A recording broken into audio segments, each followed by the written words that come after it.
I used to think astrology was so stupid. I'm not gonna lie. Seriously, like, oh man, like my friend Clara, who I love Clara. Clara, if you're watching, I love you. She used to talk about astrology, and I'd just be like, oh my god, you're just rambling about literally the most meaningless stuff ever. And then one day I had this acid trip. I had an acid trip that revealed to me, like, it revealed to me like the universe and how actually astrology is real. And so first, okay, let's talk about what even is astrology.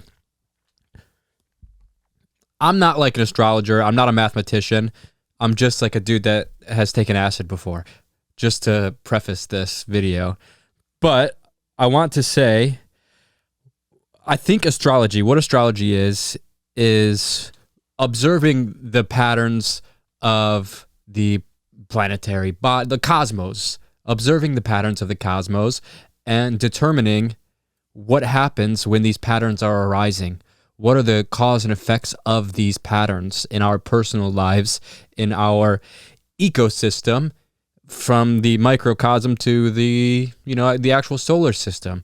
You can find, with the right equations, with the right methods, that apparently like these Egyptians and Vedics and I don't know, I guess like maybe Greeks and some other people have discovered these patterns. They discovered like I guess not equations, but they've discovered methods to they are equations actually, in a way. They are equations.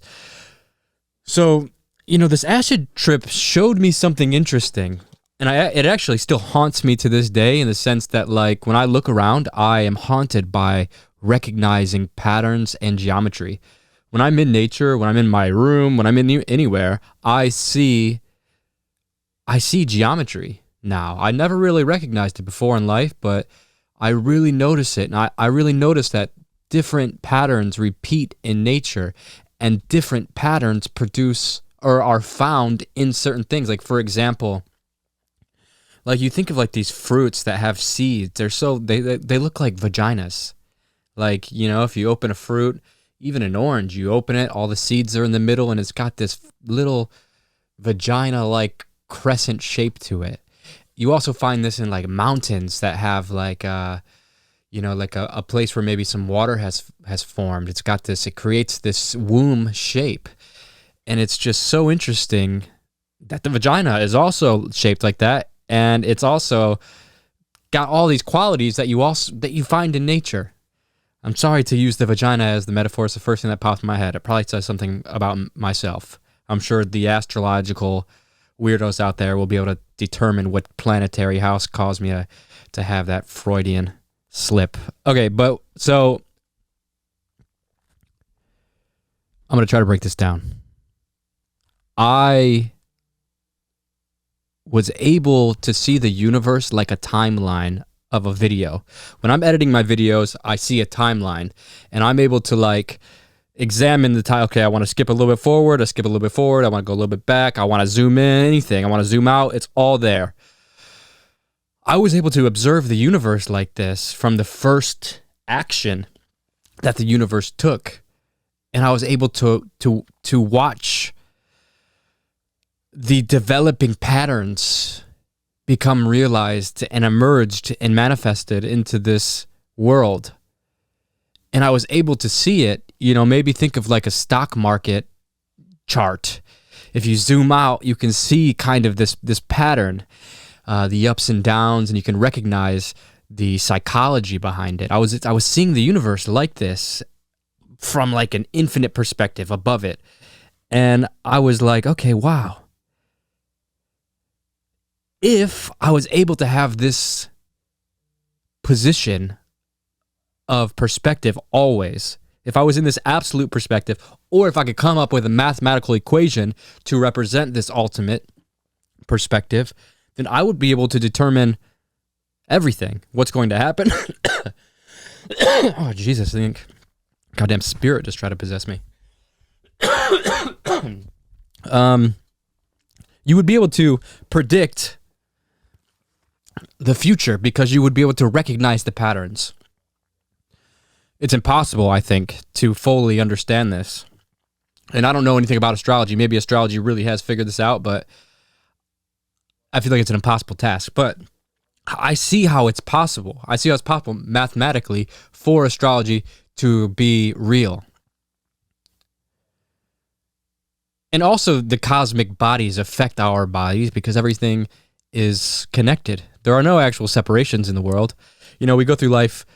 This is actually what they call the ego. We've all heard people like, oh, dog, your ego tripping, homie. Relax. That's just your ego. Or that guy's got a big ego. That girl's got a big ego. We've heard people say this.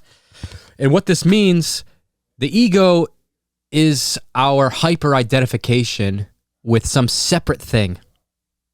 We don't go through life saying, wow, these plants give me air to breathe. This is an extension of my own lungs. My own breath is an extension of the nature around me. We don't look at the world like that. We say, oh, man, look at that tree over there. Let's cut it down and build something. Or, you know, we don't say, look at that soil and that tree. Or we do say that. We say, look, there's a dirt right there. Look at that dirt there. Look at that tree. Look at that bird. But we don't recognize that all of these things arise mutually. They all imply each other beyond the separation of language. So, in that conclusion, you can see that the planetary effects of the cosmos would have direct effects on the things that happen here on Earth. You know, we are made out of water mostly, right? You've heard people say that. Well, you know, it's true. Our bodies are made mostly of water. So, you know, the moon controls the water, the tides. We know this. The moon has an effect.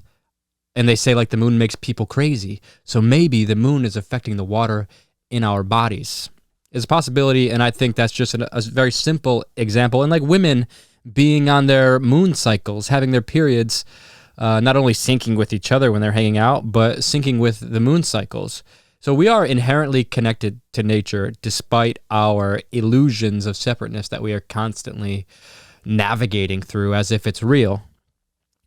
So the conclusion of what I'm trying to say is that if we were able to examine the universe fully and see these patterns, and maybe people really, I need to get into astrology, maybe that's what you guys are doing already, and maybe you guys already realized this, and I'm like way behind in the party. I think that's actually what's happening right now. I like think I had some deep realization, but like everyone's like, dude, yeah, we've been doing this. But so, yeah, you know, so if you really think about it, there are patterns happening in the universe. We can see it through our own lives. You know, we not only do we fall into patterns in our own selves, but nature has patterns in the seasons and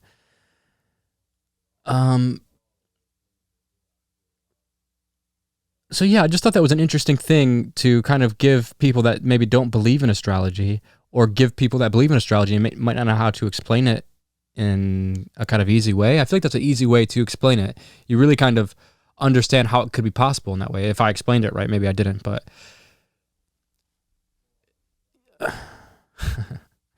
yeah. Let me think if I have anything else interesting to say about that. Yeah, I guess that means everything's predetermined, right? Ultimately, that's what, you know, like you hear people say you can always change your future, but maybe not actually, maybe not. And that's actually in Hinduism, the Vedas, the Vedic people are regarded as being a really profound astrological system. They also say that karma is an illusion. This idea that we are doing something, that we are in action, that's what karma means. It's that we are in action, that something is happening, is an illusion because the whole universe is one thing. So like, there's no you happening. This is a whole system happening, but we are isolated identity. We are isolated consciousness being self-absorbed into a hallucination of its own self. It's not true. It's not the foundation of the real reality. So everything is ultimately predetermined. All of these patterns that we fall into are echoes of the first action the universe has taken, and we've been lost in this repetition. And I guess that's why they say that's why you take birth. You take birth because you're lost in the attachment of action. So you need a body to fulfill this action. You need an identity to live out these desires. So, Yeah, I don't know what that means. Is that if everything's predetermined? What does that mean if life is predetermined?